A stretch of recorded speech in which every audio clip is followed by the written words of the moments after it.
Hey, you're listening to the Sub Club podcast, a show dedicated to the best practices for building and growing subscription app businesses. We'll share insider secrets from the top subscription apps on the app stores. Let's get into the show. Hello, I'm your host, David Barnard, and joining me today is Michael Ritter, CEO and founder at Maple Media. Michael and his growing team acquire and operate category-leading consumer apps. Popular Maple Media apps include Pic Stitch, Weather High Def Radar, We Heart It, Player FM, WeekCal, and many more. On the podcast, we talk with Michael about operating a portfolio of almost 40 apps, the importance of delivering value to customers, and why you should never use teal on your paywall. Hey, Michael, thanks for being on the podcast. I wanted to kick things off and just ask about Maple Media, your company. Just love to hear kind of your start in the app industry and then what eventually led you to build Maple Media. Yeah, thanks for having me on. I started Maple Media a few years ago. I used to be in the mobile gaming business, and I realized there was a whole second tab in the App Store of apps that was totally being ignored. And I thought it'd be a really great opportunity to go out and to explore more of the app side, because early on, most people were just focused on games. And that's really I started in evaluating potential opportunities in that category. Nice. And so in the gaming space, were you what company were you with, and what kind of stuff did you work on with that company? Yeah, so I was very early at a company called Jam City. They make very popular puzzle games like Cookie Jam and Panda Pop, and I really enjoyed my time working with them over there. It was actually, when I started there, it was very early in mobile games too. We were some of their first mobile games back when I started over there. And I was doing a lot of M&A for them, acquiring apps and evaluating, or games. And I was evaluating game mechanics and interesting games for us to, or studios for us to acquire. And, but I kind of had this theory, as my career progressed, that Apple had a ad campaign way back in the day when they first launched the App Store that was, there was an app for it. But now there's like 10 apps for every it. There's almost every product you can imagine on the App Store. There's a lot of great content creators and developers out there, but taking an app to like the next stage of its life where you're managing the user base, growing the app, improving the features of the app, or doing marketing, for example, is a different skill set and know-how. And that's what I was really good at. I'm not really a creator, but I was really good at the business side. And so that's where what Maple Media really fits in, is that we sort of marry the two. Is we go out and look for great products and great creators. And we think we can elevate and grow the app from that stage. And so we rather acquire a mobile app that has a good market fit and be able to sort of elevate it and grow it to the next level. That's interesting. I didn't realize you had actually done M&A at Jam City. So that's cool. So then you think, okay, there's this opportunity. Where did you go from there? Did you go the VC route and raise money? Was it bootstrapped, or how did you actually kickstart Maple Media? And remind me again, what year was this that you actually launched the business? We ended up launching the business back in early 2017. Okay. And you can't just like go out there and you got to prove out your concept. So I bought an app for $2,000 and I fixed it up. I fixed it up a little bit, and I ended up facing some technical issues with it, but I ended up selling it for a pretty good amount of money. I like 10x my money on it, and realized that I could buy an app, improve it, and then sell it. And so that was sort of like my first entry into it on my own. And then from there, I formulated, a business plan of this idea of rolling up mobile apps and pitched it to VC. I first pitched it to VCs. I pitched it to angel investors. I ended up raising about $1 million from 10 angel investors, $100,000 at a time. But I knew I needed more money to start with. And I was telling a friend, as you hear these stories, I was telling a friend, like, I'm going to be raising money for the rest of my life if I need to get, $100,000 at a time and I have all these investors. But the VCs didn't, the roll-up strategy wasn't really very popular for VCs at the time. And it was suggested that I would approach private equity firms, because that was more of their type of model. Right. And as most people raise their money on a girls' soccer field for like AUSO soccer, this, we talked to this guy in private equity. Hey, I have this idea. I've been recommended that this should is more of a private equity play than a VC play. And come on in and pitch me on it. 3 days later, I was pitching the team, and the rest is kind of history. Yeah, that's great. And so did you have any co-founders or was it just you? And are you still like the main shareholder and it's your company? Yeah, so I'm the co-founder and CEO, I'm the founder and CEO, and we have a great COO that we brought on shortly after starting, and we only have one investor, which is this private equity firm, and we go out and we've built a business. We've done over 37 acquisitions to date of mobile apps, and we continue to grow the business, and we're continuing to be very active in the space. Yeah, that's amazing. So back to the first part of that story, I would love to hear this $2,000 app you bought and 10x your money. Do you remember like what are the specific things you did in that app that you turned your money around so quick? It was this road. I wish I remember the name of it. It was like this road game. And I changed out the monetization. So I changed out some of the advertising structure and made some tweaks to it that increased the revenue pretty substantially. Yeah. Yeah. That's really cool. I had this like total fluke of an app. In fact, I talked to somebody on your team about acquiring it because I sold it back in, I think it's late 2017. So it's probably early for Maple Media, but total fluke of an app. Like when the iPhone 4 was coming out with the front facing camera for the very first time, it's like, what interesting things, I'm always looking for like new, and this is what you're kind of talking about. Like you're more on the business side. I've always been like the indie app creator, like looking for the new creative opportunity. And so I was like, what new possibilities does this unlock? And, I'm always thinking about new APIs, widgets and other new stuff that comes out from Apple. It's like, what unique way can I use these new features? So I was like, well, you could like make it a mirror and check your teeth and put on makeup and stuff. And so I already had this photo app where we had like so much code already done for like sharing to Twitter and saving the photo files to the camera roll. It's like we already had so much code. And so I hit up my partner in that other app. I was like, hey, you want to just like tweak this to where it's just a mirror? So we did that. And like a few years later, it was getting like 3,000 to 5,000 organic installs every single day, but it was barely making any money. And I was like, all right, I gotta figure something out.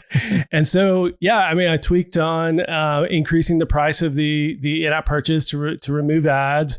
I changed up the ad strategy. I add more ad aggregation into it to increase the CPM and all that kind of stuff. And it was incredible. I over the course of maybe 2 years, like probably 10, 20x the revenue on that app just through like taking it seriously as a business instead of it being this hobby. A lot of it has to do with the industry is moving so quickly and there's so many changes. You can't keep the same strategy that maybe you started with.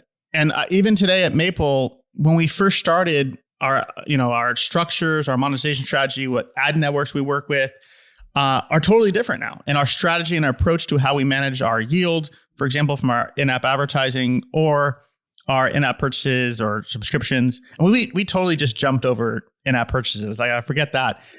You work so hard to get like one purchase for 99 cents. I'm just going to put subscriptions in and then hopefully I get some good renewals.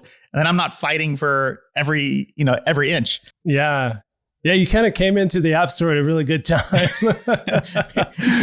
I beat my head against the one-time purchase for a decade of like trying all these convoluted strategies to have, multiple, freemium models where you have multiple in-app purchases and bundles and all this stuff. It's like, yeah.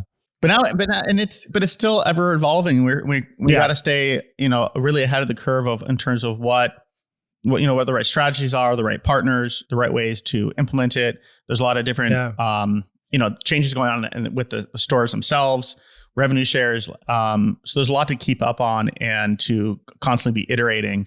If you stay in one place too long, you're going to get past really quickly.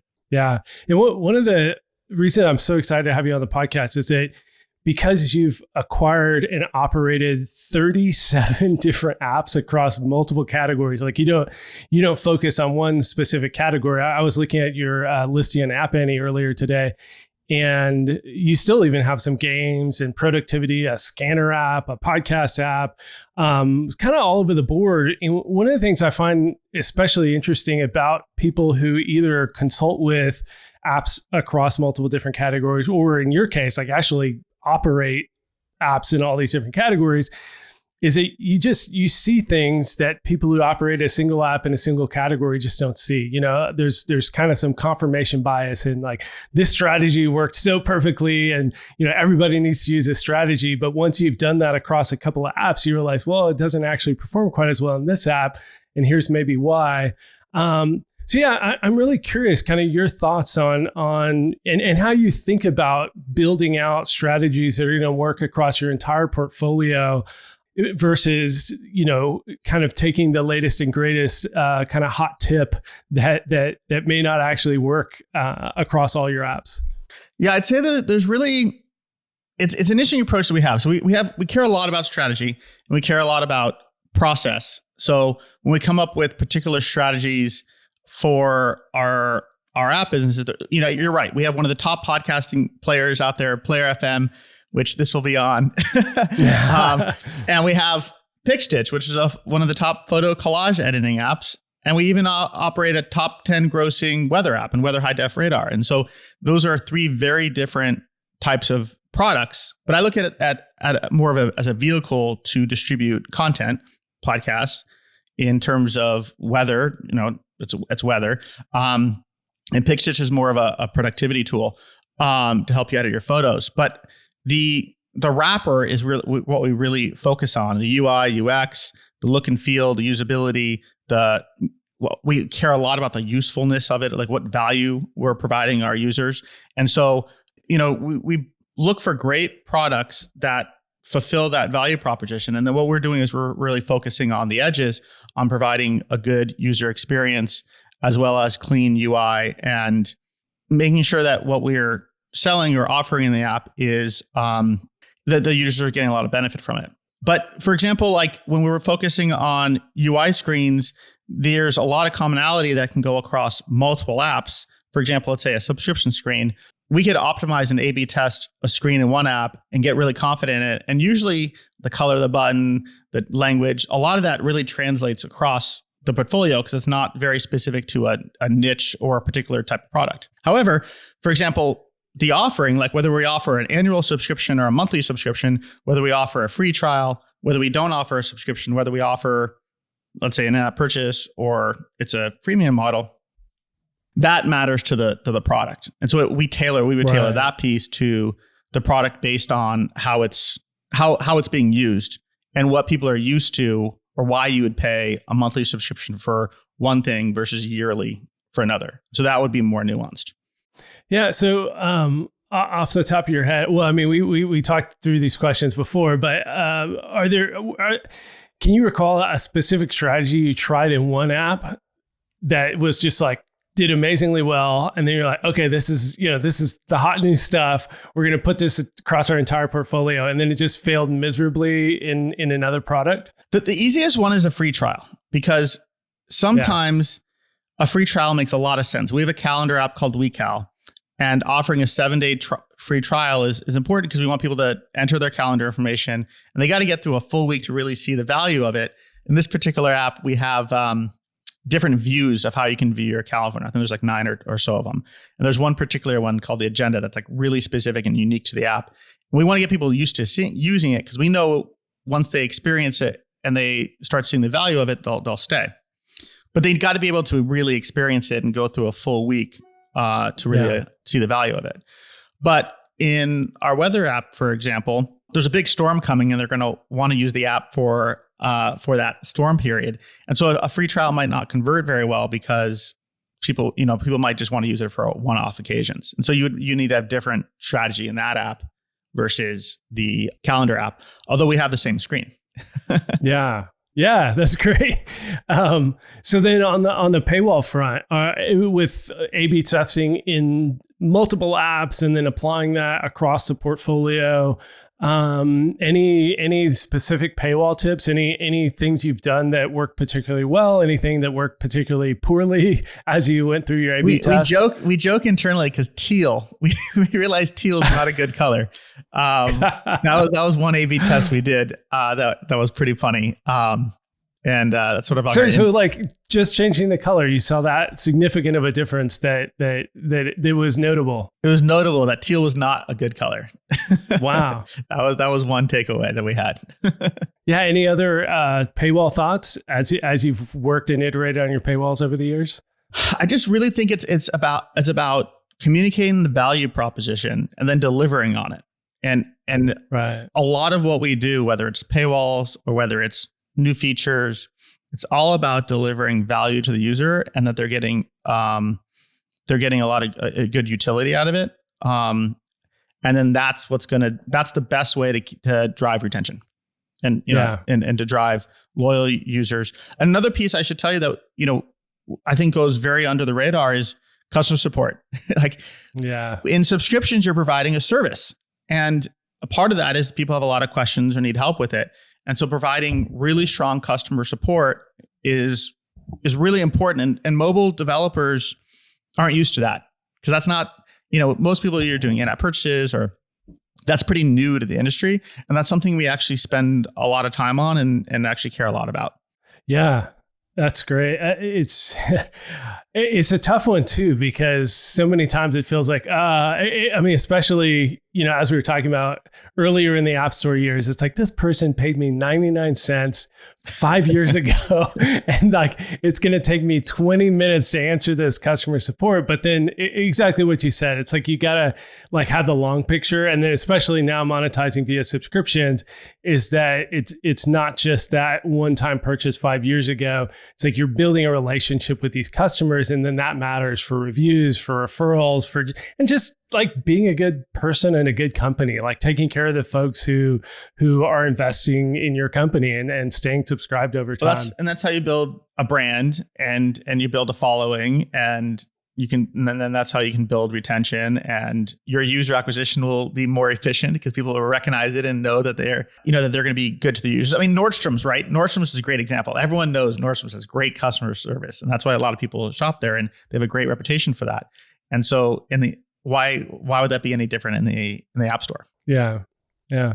So this may get a little tiresome because your answers may be the same, but I did want to go through like all the different kind of aspects of an app. And I'll probably forget a few, but kind of talk through, we just talked paywalls, but I'm just curious through each of these different segments, if there's any kind of insights you have, like the teal thing for the paywall.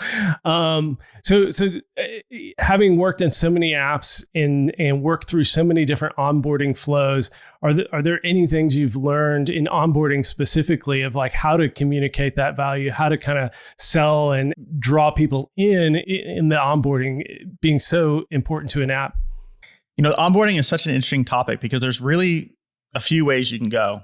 There's the one way that you got to educate the user of what the features are and what the value proposition of the app is and how to use it.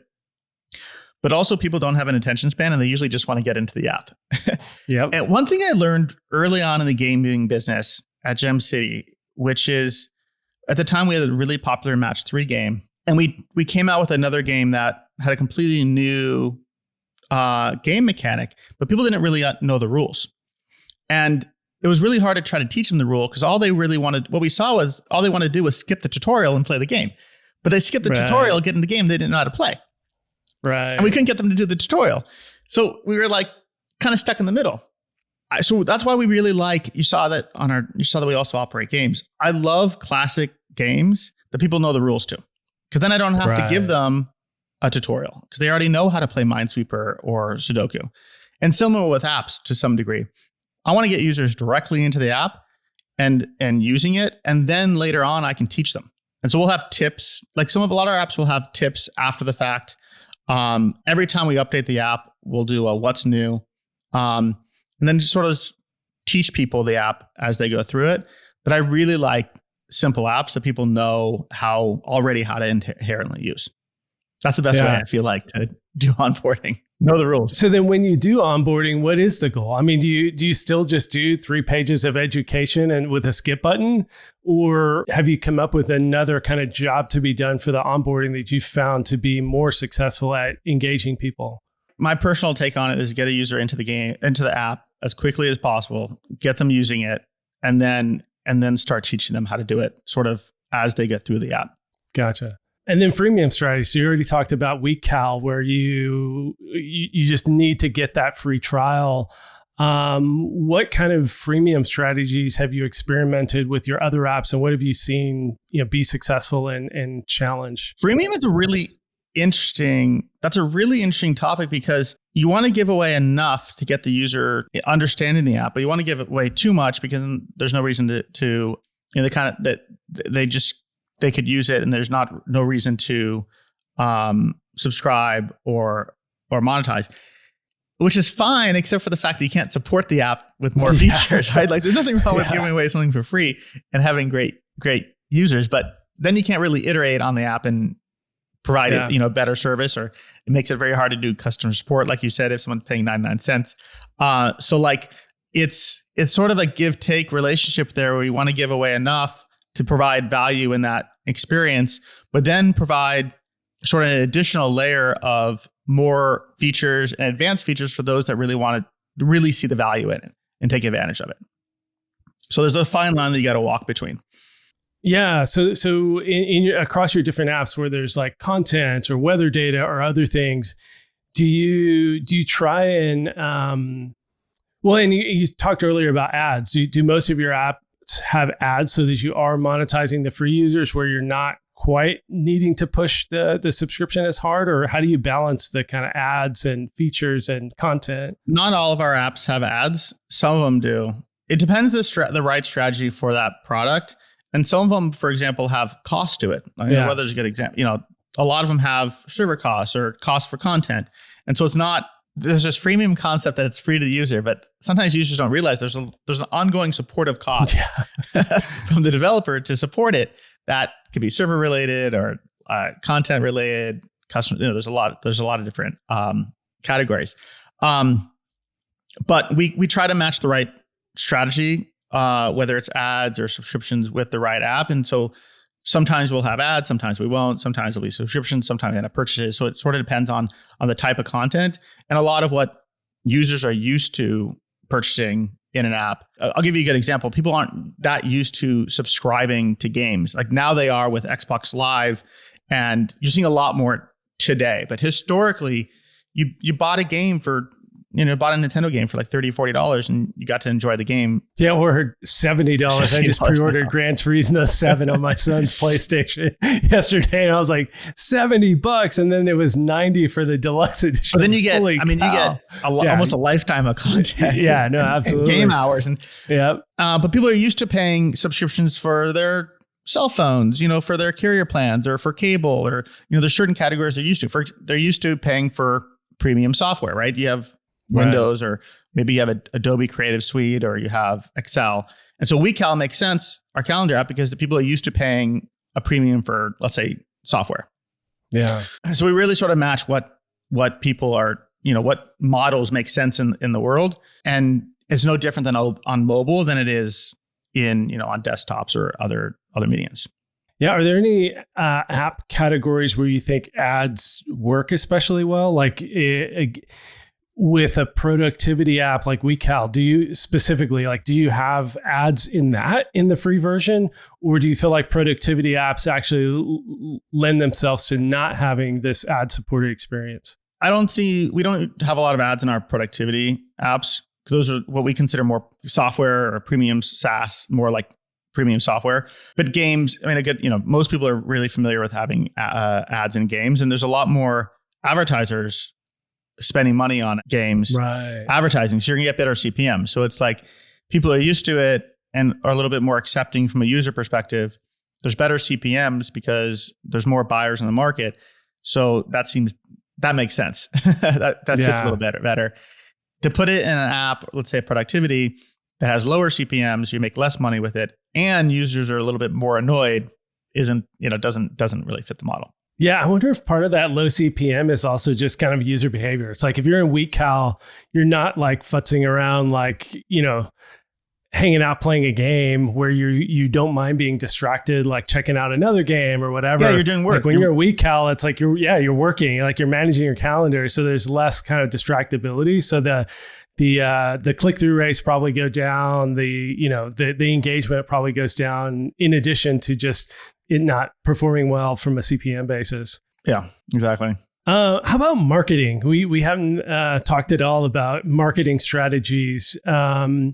What are your thoughts on effective strategies? And then again, like, does it change app by app as far as, kind of going after more organic and app store optimization and search ads and Facebook? I mean, it's just marketing such a big can of worms, and you're working on it across a lot of apps in a lot of different categories. So I'd love to hear your kind of high level thoughts, and then maybe I'll follow up and get some tactics out of you. Well, the way we approach marketing, I look at marketing is really about developing a brand and having more of a 360 approach to, all the different elements, what goes into marketing. Direct user acquisition is obviously an easy one at mobile, but you also have PR, and you also have more, brand sort of partnerships, and you can look at different distribution opportunities. There's obviously working with the app stores to get a little bit more, better placements.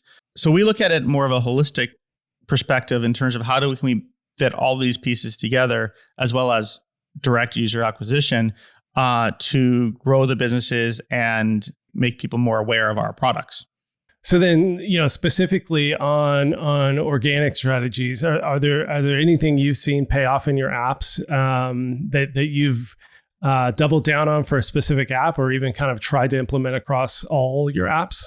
Not necessarily from an organic perspective. I think a lot of what we look at is that mainly maybe is more in our M&A strategy, which is looking for apps that inherently already have a good footprint. I think having good ratings is just really important, more so because users, they go through they're looking for a particular category. They care a lot about what their cohorts say, because that's probably one of the better ways to understand if it's worthwhile to download and use the app. And so having good store ratings is more important than just, a lot of people think that affects your rank, but there's a lot more value to it than just that. Yeah. Do you target, I've heard some people say, once you get above like 4.5 stars, it doesn't really matter. Is there like a specific target that you try to hit, or any strategies you use in the app to get more favorable reviews? I've actually never heard that, but that's a good, I think 4.2 is sort of teetering. 4.5 is a good number. If anything above that is great. If you're at 4.8, you're in really good shape. But yeah, I think 4.5 is a good number. I like that. So what you're saying is like that you specifically acquire apps that already have some traction in organic search. And so is that something you continue to foster as far as like, keyword strategies and swapping out screenshots and that sort of thing?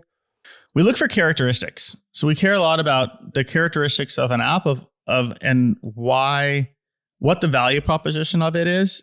And if it's a app, if it's a app that provides good value to the users, then inherently almost everything else falls in place. They're going to rate it and give you good reviews. So you're already going to have, they're going to have an affinity to it. So you probably will have more reviews.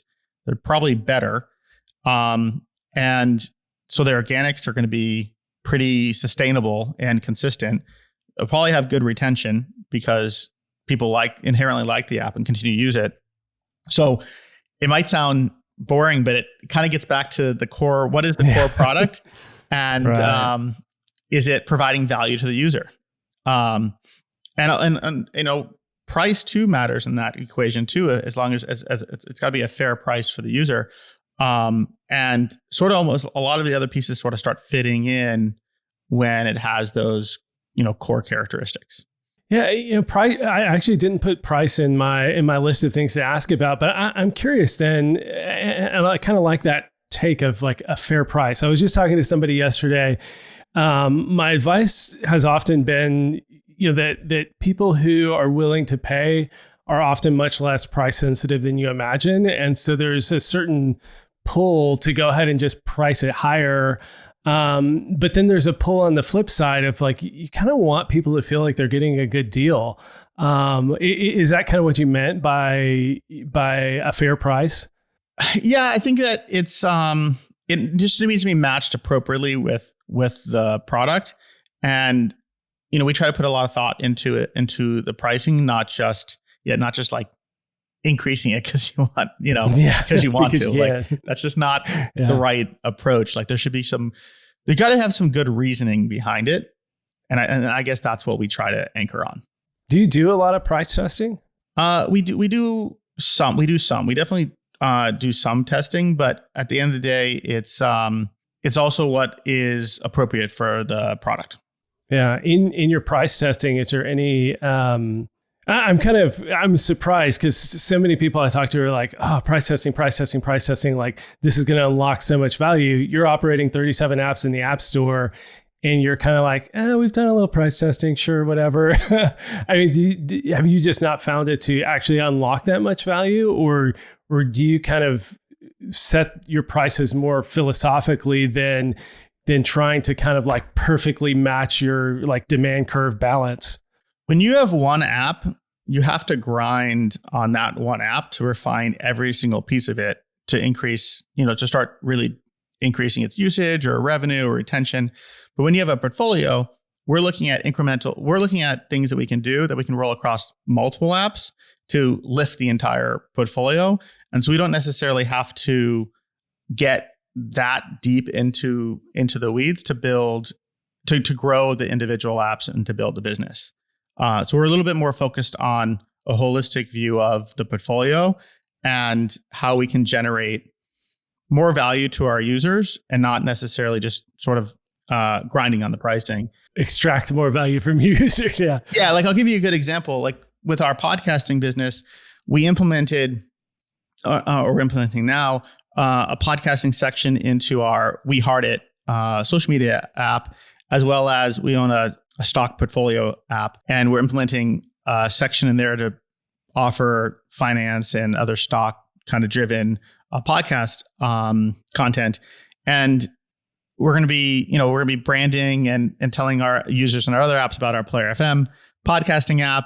And we're going to be offering more content, targeted content in those apps. We actually sell advertising to podcast creators that can now reach more of a target audience. And that's driving value to our users, because now we're providing more targeted content to them that could be interesting. They can access immediately in the app. We're co-branding our products so more users can be more aware of our podcasting business. And it also extends our reach to be able to sell more advertising to podcast creators so they can reach a broader audience and even more niche audiences that they weren't able to reach before. So that's something that's feels like a really good sort of win around the board. And that would be something a little bit more that we would like focus on and invest time in. Yeah, that makes sense. So are there any other, having such a large portfolio of apps, are there any other kind of co-marketing solutions that you've seen actually work well? Like, forever, I don't think I even have it anymore, but I used to have like a little carousel in settings that showed all the other apps that I owned. And then, there has been attempts by indie developers to kind of do like a co-op marketing thing where, you kind of have, 10, 20 apps from quality indie developers and try and show them. And Apple kind of tamped down on that a little bit. But I'm just curious if you still do things like that, and if you see any lift from any other kind of co-marketing. So funny. I'm not a really big component of cross promotion. I think it doesn't drive as much value or usage as you would think or hope. And so we do some of it, but I think it needs to be more native. Like the podcasting example, it needs to be a little bit more native, and it's got to make a little bit more sense, and that can drive an impact. Also, another one is also, if you build up this relationship with your users, like we were talking about earlier, then you can start recommending your apps. That's when cross promotion starts helping, is when you have loyal users who really like what you do and how you operate your apps. Then they're more likely to download some other apps. But you have to be very explicit and tell your users, hey, this is my app. You would like it. Versus, if we have in-app advertising, because it's very confusing of what's the difference between a cross motion and potentially like an ad.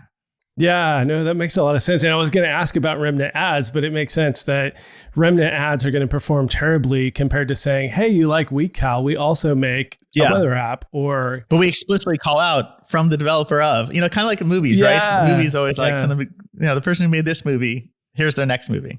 So when you do implement those kind of strategies, are you doing like a pop-up in the app? Are you putting in settings, or how are you calling attention? Are you doing email campaign when you've collected email? Sort of all the above, but it could be a pop-up or it could be in the menu. Yeah. Right. Gotcha. And I'd be remiss to not hammer a little harder and go a little deeper on marketing. And so much has changed, and I want to dive into ATT and all the tracking and ad industry stuff right now, but I do want to hear like what's working paid marketing wise. Are there specific strategies that you found across your portfolio that are successful? Like, are you trying TikTok ads? Are you sticking with Facebook or App Store search ads? Any kind of tidbits for us on what's working across your portfolio? Yeah, we're sort of down the middle when it comes to our user acquisition strategy, sticking to the tried and true. Yeah. So with the combination of our cross motion strategies, our organic downloads, our branding efforts, which are more partnership driven, building up the concept of a brand. We also have a PR strategy around some of our key apps, and then doing user acquisition mainly through the traditional channels. Creates an aggregate lift that we're pretty happy with. So are you spending on Facebook specifically, or where do you spend currently? I think a lot of times people overspend and don't necessarily really dig in and understand the ROI on the spend. And so we're really focused on what that investment is and making sure that we're optimizing the channels and spending wisely. How do you measure that? I mean, it's so tough now. I mean, it's getting tougher and tougher. Like, do you have MMPs integrated into your apps, or are you kind of doing more incrementality type? Like, you spend a bunch of money and measure the results and then pull back on spending and look at the impact. It's a little combination of all of that, because you're right. It is really hard to track it, but you can get a really feel for it. Like, we really understand our apps, the KPIs. I mean, deep into the metrics. And if you're really deep into the metrics of your app, you can really feel it out. Right. But you're dodging my question. Where are you putting your money? The traditional guys, Google and Apple. Yeah. Gotcha. So with search ads specifically, I hear a lot of people say it's one of the better channels, but it just taps out quickly. Has that been your experience? Like, with your weather app, I assume you're doing App Store search ads for, specific weather keywords and stuff. That's why we have to have more of a broader strategy. And I think there's very few companies doing PR around their weather app, for example. And so that's why I'm not dodging your question. We don't do, we do, right. I look at UA as supplemental to everything else we're doing, not the other way around. Right. I'm trying to find other channel. Every weather app is buying search ads. Like, it doesn't, to some degree. Yeah. It's not, how am I going to create a competitive advantage and to grow my business if I'm fishing in the exact same pond that all the other weather apps are fishing in? Yeah, there you go. See, it was worth me pressing you on that, because that's a fantastic answer. And this is something I've been talking a lot about over the past year, with all the changes in marketing and tracking and everything else like that. I think developers need to think more like you're thinking about this, is that so many apps got too dependent on, well, if we put $1 into Facebook, we got $1.20 out 60 days later. So let's just, borrow at a 25% interest rate because the math works and put as much money as we can into Facebook ads. And some of those apps are really struggling right now because they didn't kind of have this more broad approach to marketing and thinking about the paid as leverage on top versus kind of the foundation of the entire strategy. Yeah, exactly. It's about building a good foundation. And, organic is part of it, but that's also not everything. But it's building a good foundation of a sustainable business. And there's no business that's really reliant on essentially one channel right now of users. Yeah. And I mean, in some ways, you're probably self-selected a bit, as you said, kind of buying apps that already have some established product market fit and probably have some established organic traffic through search and other places. And so, somebody starting from scratch without product market fit or without search traction in the app stores and stuff like that, may have to kind of adjust the strategy accordingly to get to that point. Absolutely. Starting an app from scratch would take a totally different strategy and approach than what we do. Yeah, definitely. Yeah. So we've kind of danced around it a little bit, but I did want to ask specifically, like, what do you look for in an acquisition? And then I didn't put this in the talking points notes, so I'm going to surprise you with it now until just this morning. But I think I remember correctly that you told me one time that you love buying apps from indie developers. First of all, am I hearing you correctly? And then, or do I remember correctly? And then, what do you look for in acquiring an app? Okay, so to answer your first question is, and this is going to sound simple, and you've probably heard me talk a lot about this, throughout the podcast. But is the app useful, and is the game fun? And that really goes a long way. And we care a lot about that. And then it gets into the characteristics, but the characteristics start getting deeper into those categories of like, well, why is it useful? And are people finding value from it? Maybe they're not, but maybe there's value that we can add to it to provide value to the user. But I'm trying to build a sustainable business for the next 10, 15 years. I don't know how long the App Store is going to be around for, but like hopefully longer than that. But I'm trying to build a very long-term sustainable business, as well as a long-term sustainable relationship with my users, which I think is a very unique approach to building an app business or to our M&A strategy. So it really starts there, and then I can get into then we get into the metrics. No, I don't think I was the one. We bought apps from really big companies. Okay. And even, sure, some I would even say smaller than indie developers. But it really runs the gamut. And I like to think that we provide a good option to companies big and small. There's a lot of really good reasons why somebody would want to sell, whether it's an app or a whole portfolio. We've done both, and it can appeal to a wide range of folks of why they'd sell an app. Yeah. So when you acquire an app, what's your playbook? I mean, or what are you willing to share of your playbook? It's probably the better question. But yeah, I'd love to hear like are there like a top 3 list of like, almost every app you acquire, these are the things that unlock value?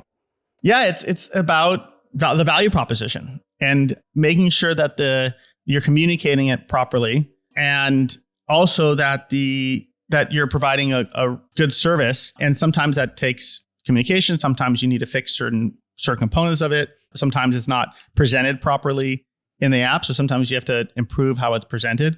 But I'd say a lot of it has to do with those mechanics. And then also we like to invest in our products, and we try to grow them.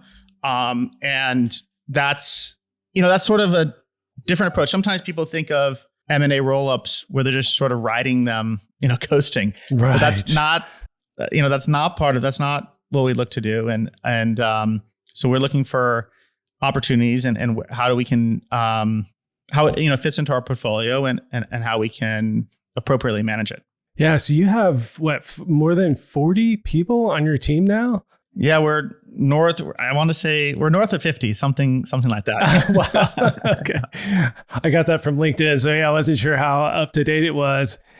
So yeah, you have a lot of resources, both personnel and financially, to invest in the apps you acquire. So that's a big part of the strategy. We're a full studio, so we can take on a wide. Yeah. We have a unique position where we have a lot of experience in a lot of categories, and so we can take on most products and effectively manage them.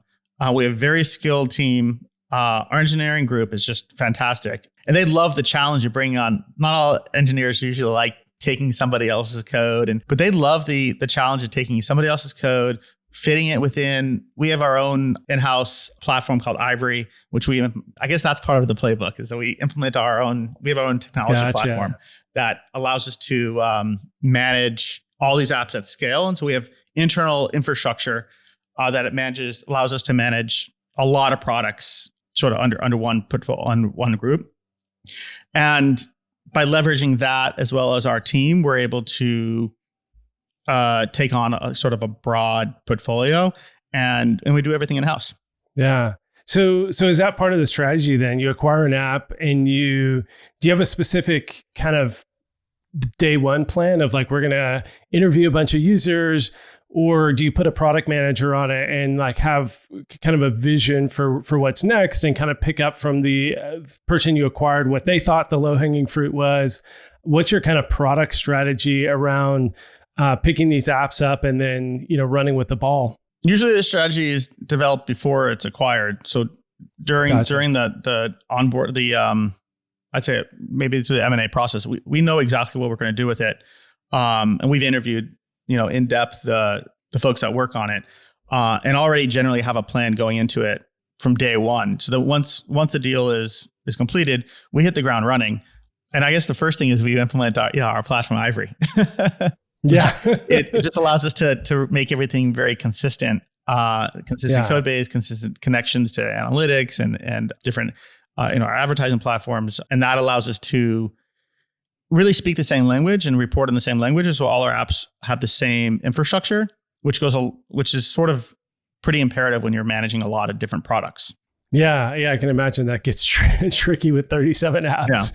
Yeah. But I also point out as one of the playbooks is also, it's a great, we look at and acquire great products. So at that point, we assume that it's a great product, we know it's a great product, and don't mess with something that's really good. So we're looking to refine, but the main proposition's already there, and there's a lot of users that really enjoy it. So we have to continue to deliver on that. Yeah. Don't screw it up. Exactly. Just don't screw it up. That's great. Well, I think that's a great place. We're heading up on the top of the hour. But as we close out, anything else you wanted to share? And then anything you want to pitch? Are you hiring currently? We were talking before, you are continually acquiring new apps. Yeah, I'd say we're sort of all above. We're definitely hiring. We have a great packages, and I think we're a fun company to work at. And we're acquiring, we're still very inquisitive and interested in acquiring mobile apps or games. And I'd encourage anyone to reach out to us on our website at maplemedia.io, where you can see jobs listings as well as get in touch with us. Awesome. Well, it's super fun talking to you. A lot of great insights in this conversation. So thanks for being on the podcast. Thanks a lot. To make sure you never miss an episode, subscribe to the show in your favorite podcast player. Thanks so much for listening.